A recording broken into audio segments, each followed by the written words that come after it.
Hey guys, here Omar with ABC, and we are installing a new system here for a mobile home, which is downflow.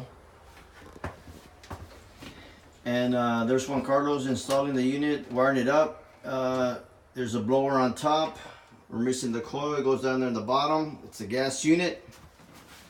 The coil is in the box in here. That's where the coil is. It's a downflow, so we see that it's got the vents in the bottom. And we are going outside.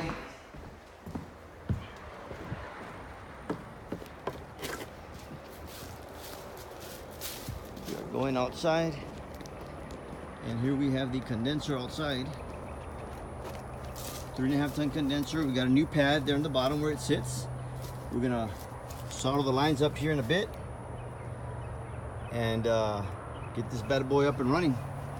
Put a new disconnect, or a disconnect, it doesn't have one, and we'll get this thing cooling here in no time. Okay, so call us for all your air conditioning, heating, refrigeration needs. 512-448-0532.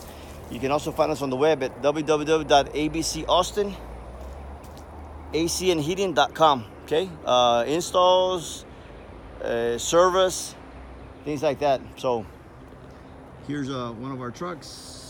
There is another one, and there on the other side of the weeds there is our big box truck that we use for installs. Again, 512-448-0532. We're doing here an install, air conditioning and heating for a mobile home downflow system. Okay, thanks guys, see you in the next video. Bye bye.